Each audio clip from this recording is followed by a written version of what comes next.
Hello everyone and welcome to the MTG Novels Project. Today we're starting the novel Planeswalker. Planeswalker is the second novel in the Artifact series. However, if you've not yet listened to the first novel in the cycle, I recommend you check out Coach at the Card Bazaar, as he's done an excellent rendition of The Brothers in War, which is the first novel in the series. Links in the description. Full disclosure, I had a speech impediment early in life, which I've tried my best to overcome. I also apologize if you find my voice nasally or otherwise dislike it. I'm trying my best to provide you with the best content I'm able to provide. However, this being said, I'd love to hear constructive feedback, which corrects pronunciation issues, provides other realistic feedback that improve the project. A legal note. This is an unofficial audiobook with original content belonging to Wizards of the Coast. This content is covered under the 2017 Wizards of the Coast fan content policy. Listener discretion is advised. Chapter 1. A Man Descended. His journey began in the clouds, riding the winds in search of a place remembered but no longer known. He'd found a place before by following the ancient glyphs and ancient folk had carved into land. Cliffs that had endured millennia of neglect, and the cataclysmic finale of the Brothers' War 5 years ago. Much of Terrasier had vanished in the cataclysm, reduced to dust by the fratricidal hatred. That dust still swirled overhead. Everyone coughed, and harvests were sparse, but the sunsets and sunrises were magnificent, luminous streaks of amber, reaching across the sky, seeping escape from a ruined world. The brothers, in whose name the war had been fought, had been reduced to curses.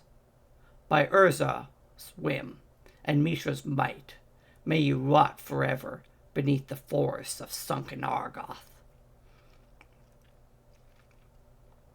Rumor said that Urza had caused a cataclysm when he used Latinam sorcery to fuel his finer, most destructive artifact. Others said that the cataclysm was Mishra's curse as he died with Urza's hand clasped around his throat. A few insisted that Urza had survived his crimes. Within a year of the cataclysm, all rumors had merged in an increasingly common curse. If I met Urza on the road, I'd cripple him with my own two hands, and he and his brother crippled us. Then I'd leave him for the rats and vultures, as he left Mishra. Urza had survived. He'd heard the curse in its infinite variations. Nearly 5 years in self-chosen exile, the erstwhile Lord Protector of the realm had spent another year walking among the folks of blasted Terrasier, the dregs of Yotia, the survivors of Argive, the tattered, famished, and lame, disheartened. No one had recognized him. Few had known him, even in the glory days.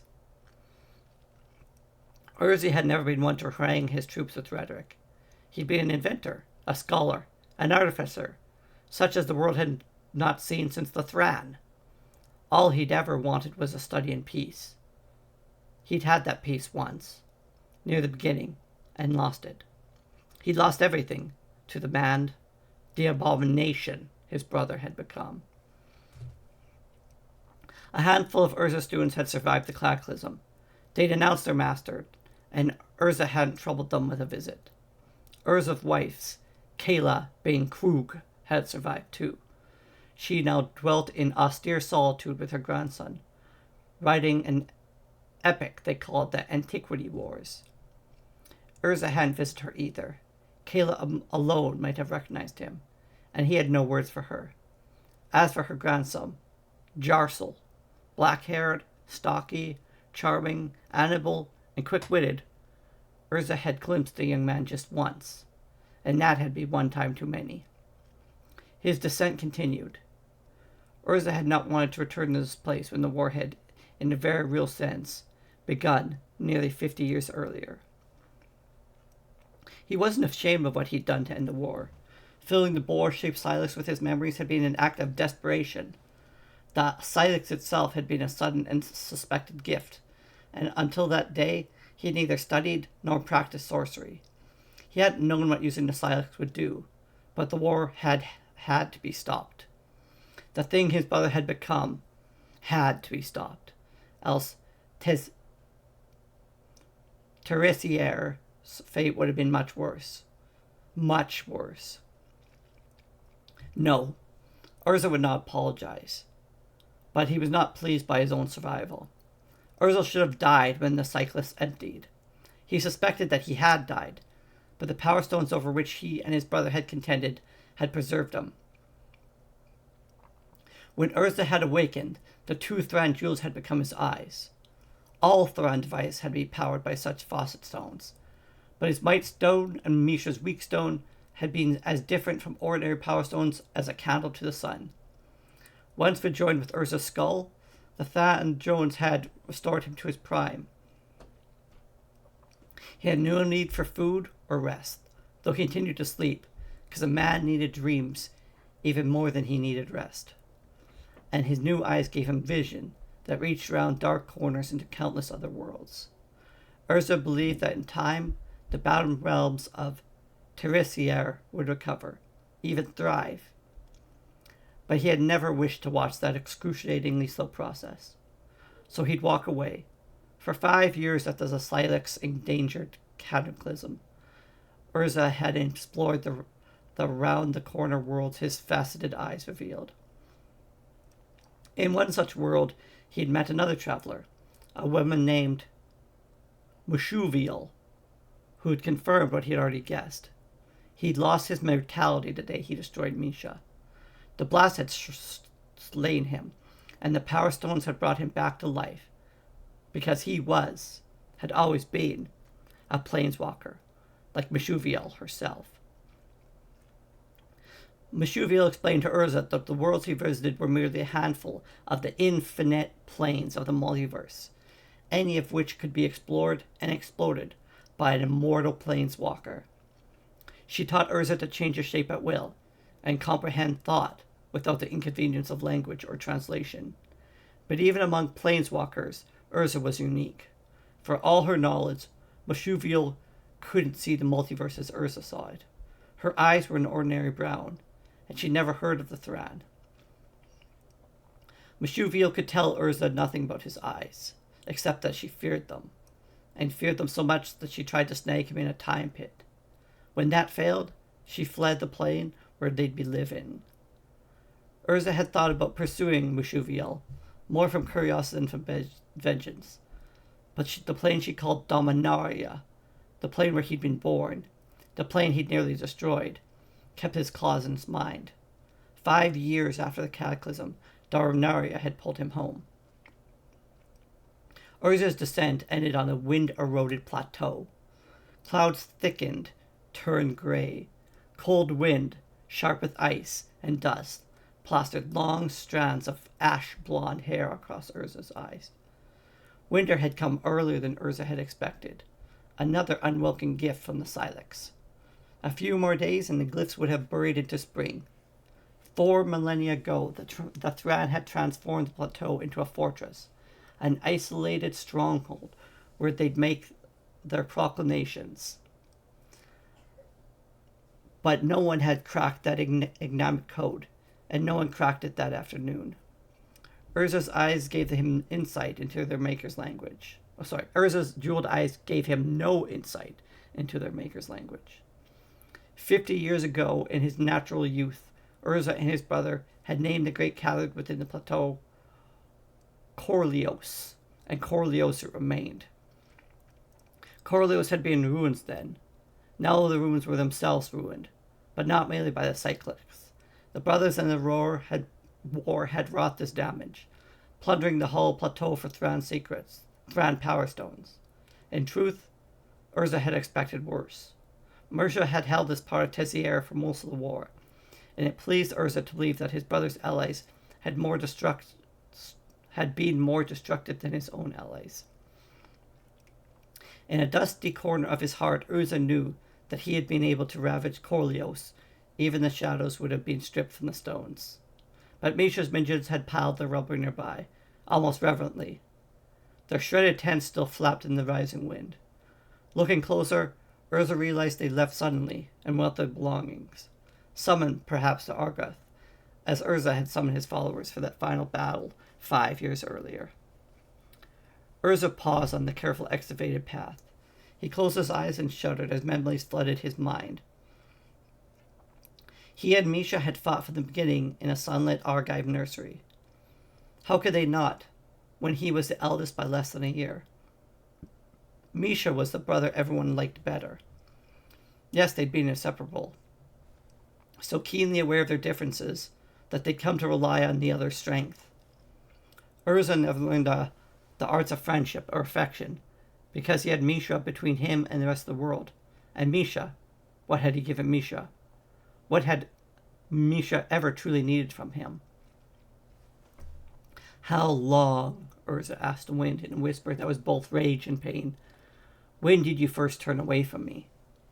Urza reopened his eyes and resumed his trek. He left no footprints in the dust and snow. Nothing distracted him. The desecrated corpse propped against one Tetpor wasn't worth a second glance. Despite the metal place resting on its brow or the brass pincers replacing its left arm, Urza had seen what his brother had become. It wasn't surprising him that Misha's disciples were similarly grotesque. His faceted face peered into darkness, seeing nothing. Now that was a surprise and a disappointment. Urza had expected insight, the way the child expects a present on New Year's morning. Disappoint Misha, and you have gotten a summer tantrum, loud, violent, and quickly passed. Disappoint Urza, and Urza got cold and quiet, like ice, until he thawed through the problem. After 4,000 years had they plundered the last Thran Power Stone, exposed the last artifact, was there nothing for his eyes to see? A dull blue glint caught Urza's attention. He rumped a palm-sized chunk of metal free from the rocks and rubble. Immediately it moved in his hand, crawling back on itself. It was Thran, of course. An artificer of Urza's skill did not need jeweled eyes to recognize that ancient craftsmanship. Only the Thran had known how to forge a sort of sentience between motes of metal. But Urza saw the blue-gray metal more clearly than ever before. With time, the right tools, the right reagents, and a bit of luck, he might be able to discover its secrets. Then, acting without deliberate thought, as he rarely did, Urza drove his right thumbnail into the harder-than-steel surface. He thought of a groove, a very special groove that matched his nail. When he lifted his thumb, the groove was in the metal, and remained to slowly count to 10. I see it. Yes, I see it. So simple, once it can be seen. Urza thought of Mishra, spoke to Mishra. No one else, not even his master student Tanos, could have grasped the shifting symmetries his thoughts had imposed on the ancient metal. As if it had been your thumb, Urza confided to the wind, impulse-like friendship had been Mishra's gift. Urza had almost seen him standing there, brash and brilliant, and not a day over 18. An ice crystal died in Urza's lashes. He blinked and saw Mishra's face, slashed and tattered, hanging by fleshed threads and cogs of a glistening engine. Phyrexia, he swore, and hurried the shard into the storm. It bounced twice, ringing like a bell, then vanished. Phyrexia. He'd learned that word 5 years ago, the very last day of the cataclysm, when Tanos had brought him the Cyclics. Tanos had gotten the bowl from Ashnod, and for that reason alone, Urza would have cast it aside. But he'd fought Misha once already that fateful day. For the first time, Urza had poured himself into the stone, the Might Stone, and if his brother had been a man, his brother would have died. But Misha had no longer been a man. He hadn't died, and Urza needed whatever help fate offered. In those chaotic moments, as their masked war engines turned on one another, there'd be no time to ask questions or consider implications. Urza believed Misha had transformed himself into a living artifact, and that abominable act had justified the Cyclics.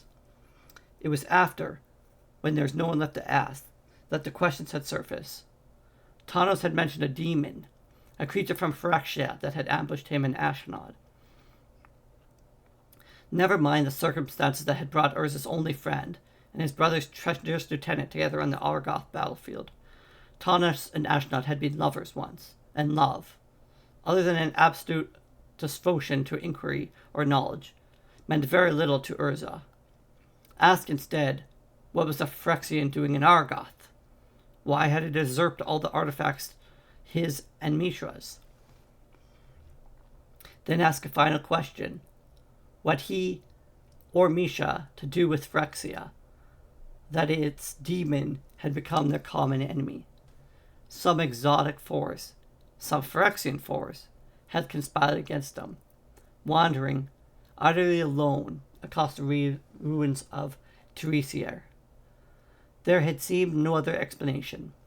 In the end, in the forest of Argoth, only the Cyclics had prevented a Phyrexian victory.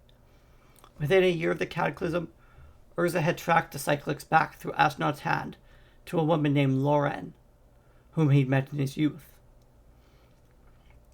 Although Lauren had studied the Thran with him and Misha under the tutelage of Tokasia, she turned away from artifice and became a scholar in the ivory towers of Tiresias city, a witness of the land-based power of the Cyclists had unleashed. The residents of Tiresias city had sacrificed half their number to keep the bowl out of Mishra's hands. Half hadn't been enough.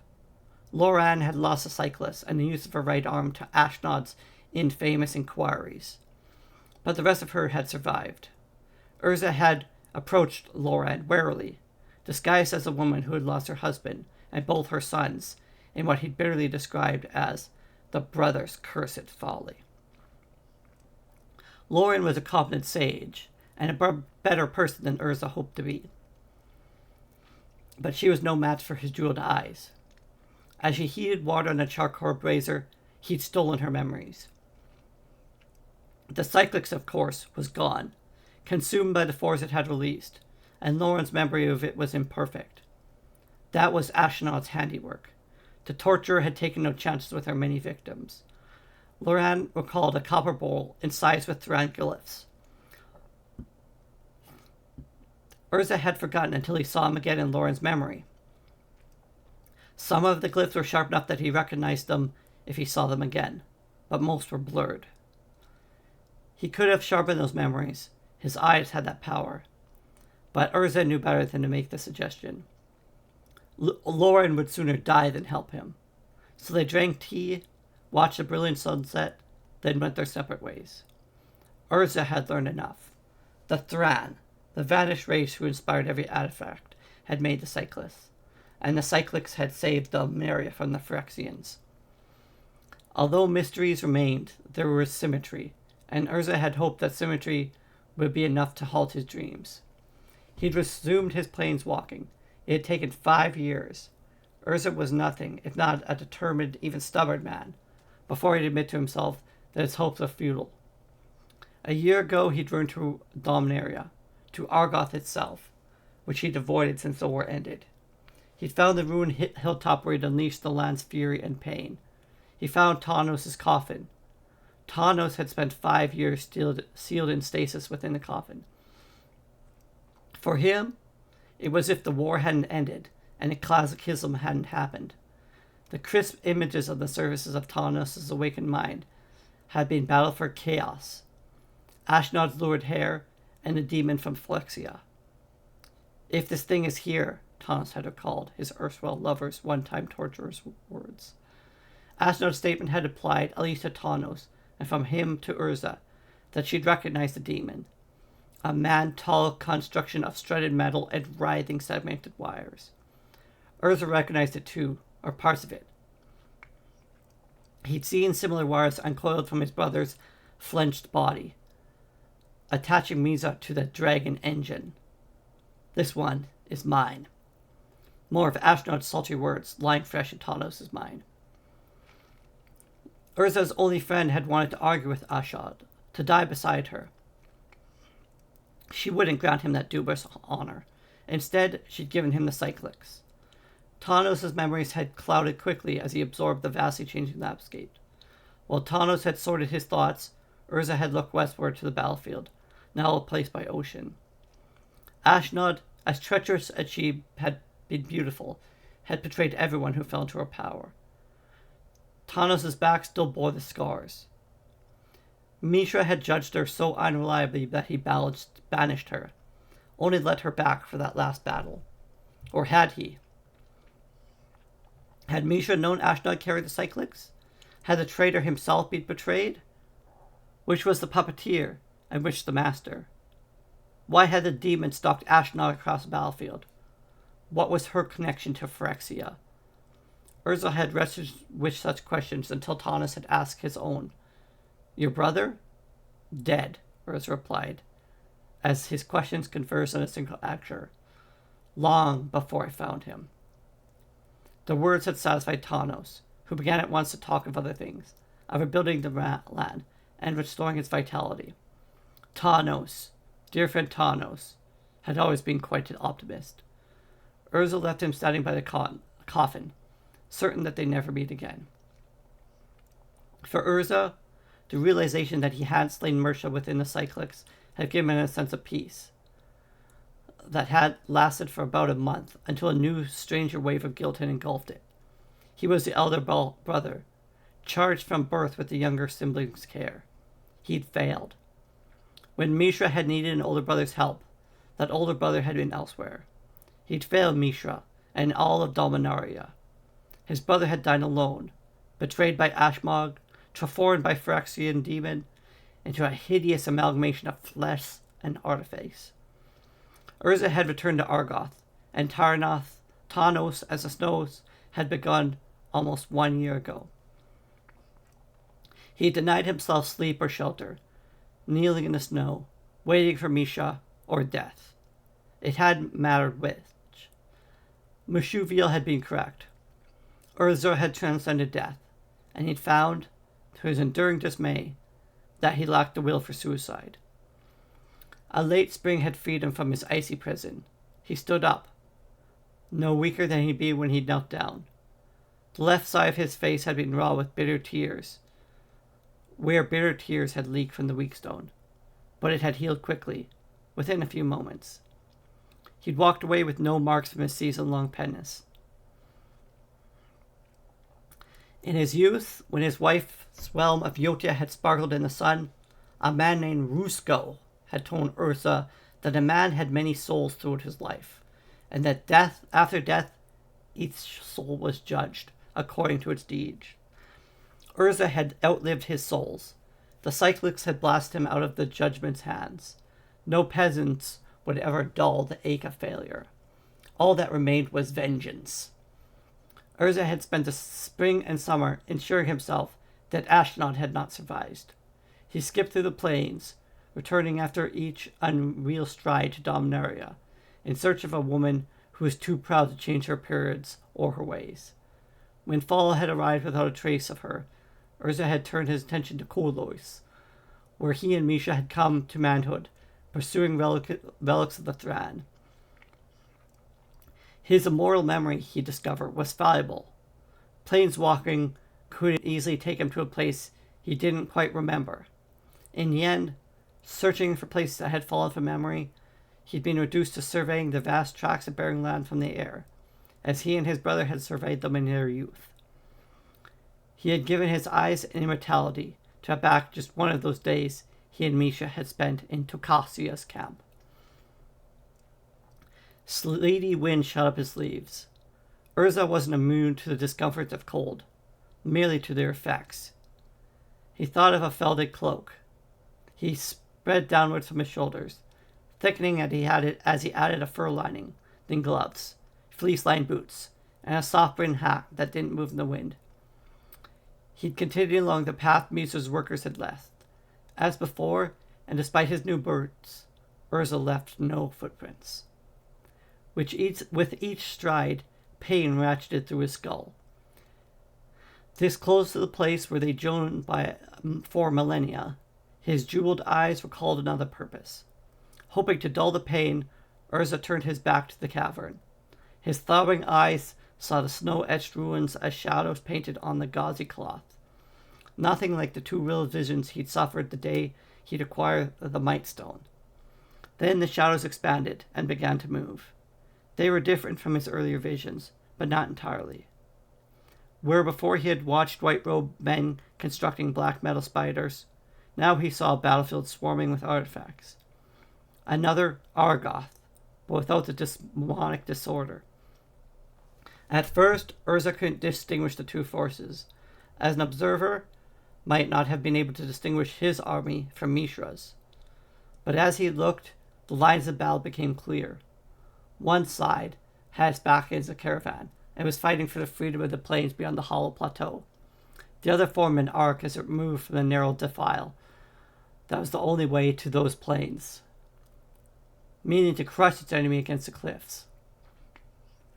Blinding flashes and plumes of dark smoke erupted everywhere, testaments to the desperation with which both sides fought. Urza strained his eyes. One force had to be the Thran, but which? And which power opposed them? During the moments that Urza pondered, the Defile force scored a victory. A swarm of their smaller artifacts stormed the behemoth that anchored the enemy's center. It went down in a whirlwind of flames that drove both forces back. The Defile force regrouped quickly and took a bite from the cavern's force precious ground. A Midgard cadre from the Defiled brought rays of white light to bear on the behemoth's smoldering hull. Suit rained and Hulk glowed red. Caught up in the vision, Urza began to count. 1, 2. The Hulk's flanks burst, and all too familiar segmented wires uncoiled. Tipped with scythes, the wires slashed through the defiled cadre, winning it by half, but not too late. The Thran Power Stones completed the destruction of the Phyrexian behemoth. Millennia after the battle's dust had settled, Urza clenched his jaws together in a gloomy, satisfied smile. Ebb and flow were obvious. Now that he'd identified the Thran and their goal, to drive the Phyrexians into the cave, where presumably they'd be annihilated. It was, as the Argoth battle between him and Mishra had been, a final battle. Retreat was not an option for the Phyrexians, and the Thran had offered no quarter. Urza lost interest in his own time, as the Shadow War continued. The Phyrexians assembled behind their last behemoth, charged the Thran line on its right flank, and nearly broke through. But the Thran held nothing back, as ants might swarm a fallen bit of fruit. They converged upon the Phyrexian bulge. Again, it became impossible to distinguish one force from the other. Urza counted to 110, by which time there was no movement within the shadows. When he reached 112, the shadows brightened to desert noon brilliance. Reflexively, Urza shielded his eyes. When he lowered his head, there was only snow. The pain in his skull is gone. He entered the cabin through sobering by what he had seen. His eyes recorded the foul battle between the Thran and the Phyrexians. It seemed reasonable to assume that recording the Phyrexians' defeat was part of their function. From that assumption, it was easy to conclude that the Thran had intended the recording stones as a warning to all those that came after. Urza had had a vision when he first touched what had become his Might Stone. He recalled as he entered the cave, despite his best efforts. The images were dreamlike, yet they strengthened his newborn conviction. The Thran had vanished because they'd sacrificed themselves to defeat the Phyrexians. Within the cavern, Urza glanced up the rough ceiling. "We didn't know," he explained to any lingering Thran ghosts. "We didn't know your language. We didn't guess what we couldn't understand." He knew now. The artifact in which they found the single stone, the artifact that he and Mishra had destroyed utterly, had been the Thran legacy to Dominaria, and a means through which they'd locked their enemy out of Dominaria. We didn't know. When the stone had split into its opposing parts, the lock had been sprung, and the Phyrexians had returned. The enemy had no better to approach him, the bearer of the Might Stone. But they must have, suborned, corrupted, and destroyed Mishra, who only had the weak stone for protection. The stones were, after all, truly equal. The stones were not, after all, truly equal. Might was naturally dominant over weakness, as Urza, the elder brother, should have been dominant over the younger. But blinded by an elder brother's prejudice and admit it, jealousy, Urza had done nothing. No, he had done worse than nothing. He blamed Misha, had gone to war against Mishra, and undone the Thran sacrifice. Guilt was a throbbing presence within Urza's skull. He closed his eyes and clapped his hand over his ears. But that only made everything worse. Why hadn't he and Misha talked? Through their childhood and youth, he and Misha had fought constantly and bitterly, before repairing the damage with conversation. Then after the stone had entered their lives, they hadn't even tried. Then insight and memory came to Urza. There had been one time, about 45 years ago, in what could be called the war's morning hours. They'd come together on the banks of the river Kor, where it tumbled out of the Kahir Mountains. The Jotun warlord, his wife's father, had come to parley with the Qadir of the Falaji. Urza hadn't seen or heard from his brother in years. He'd believed that Misha was dead, and he'd been stunned to see him advising the Qadir. He, Urza, gods and ghosts take notes, had suggested that they should talk, and Misha had agreed. As Urza recalled the conversation, Misha had been reluctant, but that was his brother's style. Petulant and sulky, whenever his confidence was shaky, as surely as would it been with the weak stone's burden slung around his neck, and the Phyrexians eating at his conscience. Surely Misha would have confessed everything, if the warlord hadn't taken it into his head to assassinate the Qadir as the parley began. Urza recalled the carnage, the look on Misha's face. Back in Korlos, in the first snows of the 5th winter after the cataclysm, Urza staggered and eased himself to the ground. For a few moments the guilt was gone, replaced by a cold fury that marched across time to the warlord's neck. It was your fault. It's your fault. But the warlord shrugged him away. He was your brother, not mine. If the Phyrexian had not taken Misha's soul before that day on the banks of the Kor, they had surely no difficulty afterwards. The blame then was Urza's. There was nothing he could do to ease his conscience, except, as always, in vengeance against the Phyrexians. For once, Urza was in the right place. Korlos was where the Thran had stopped the Phyrexians once, and where his own ignorance had given the enemy a second chance. If there was a way to Phyrexia, it was somewhere within Korlos. Urza left tracks in the dust as he searched for a sign. The sun had set. Korlos was tomb dark. Urza's eyes made their own light, revealing a path, less dusty than any other, that led deep into the cavern's heart. He found a chamber ringed with burnt-out power stones.